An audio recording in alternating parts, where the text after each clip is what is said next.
Sanitizing the freshwater tank in our RV. Many of us in the RV community dread doing this. It just seems tedious and time-consuming. Actually, like so many jobs, the hardest part really is just getting up out of my comfortable anti-gravity chair. Once the job is started, it's almost finished. It really is about that simple.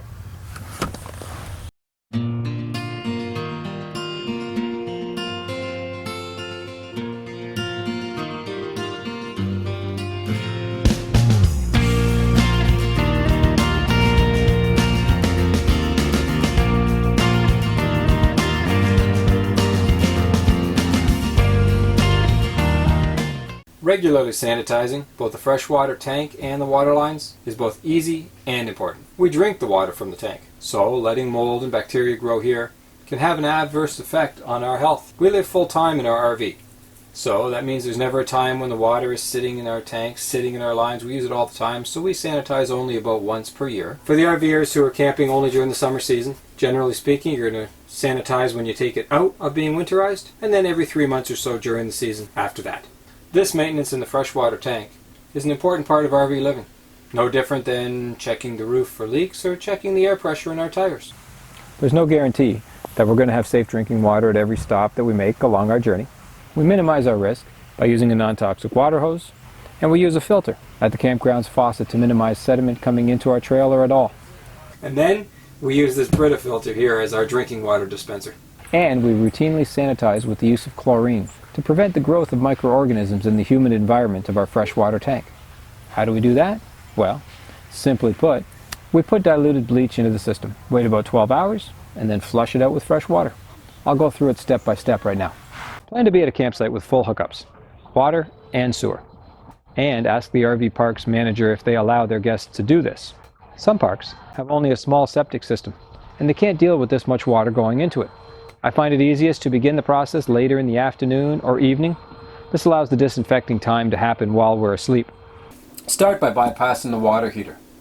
How to bypass can vary from one RV to another, but a 3-valve arrangement as shown here is very common. Close the valve before the hot water tank, close the valve after the hot water tank, and open the valve on the bypass line. Now, bleach water cannot enter the water heater. A single cup of bleach is added to every 50 gallons of water that your tank will hold. In our case, the freshwater tank is 37 gallons, so we can calculate how much goes in as 37 divided by 50, which is 0.74 cups. For those of you who prefer to measure in milliliters, there are 236 milliliters in a cup, so our calculation comes to 0.74 times 236, 175 milliliters of bleach. Mix the bleach in a bucket so it is ready to go in. Some RVs have a nice siphon to tank feature, which is really convenient. In our case, we will pour from a pitcher into the gravity fill port with a funnel. Before adding the bleach water, I had already filled the tank about half full to avoid having an extremely strong mixture sitting in there for any time at all. After adding our bleach water mix to that half full tank, we continue to fill the tank completely with fresh water. Now the system has to be put into dry camping mode. In our case, that's simply a matter of turning on the water pump. Now we go to each water faucet and spray port throughout the RV. At each point, we open the cold water valve and run water until we smell the chlorine. Then we close that cold water valve and run hot water until we smell chlorine. Don't be surprised that cool water comes from the hot faucet, as we have bypassed the water heater, but the hot water lines must be disinfected as well. This is done for each faucet and shower individually. For those of you with an onboard clothes washing machine, run a small empty cycle on the warm setting. The warm setting means that you'll draw water from both the hot and the cold, so that means both lines will get cleaned. If you're lucky enough to have an ice maker, run a couple of cycles through of the ice cubes and just put them down into the sink. This is step 1. Now just let the chlorine do its job for about 8 to 12 hours. It's a good idea at this point to mark your faucets somehow, to prevent you from accidentally using the water during the night. I simply wrap a towel around each faucet.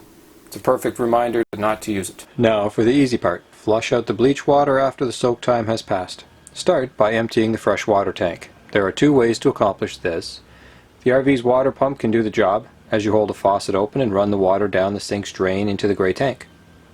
Another option is to pull open the fresh water tank's dump valve and let the contents spill onto the ground in a gravel driveway. Whether you opt to pump or to dump is completely up to you. There can be good and bad points made for both of these choices. If you choose to use the RV's water pump to send all of that bleach water into your gray tank, keep an eye on the water pump and don't let it overheat.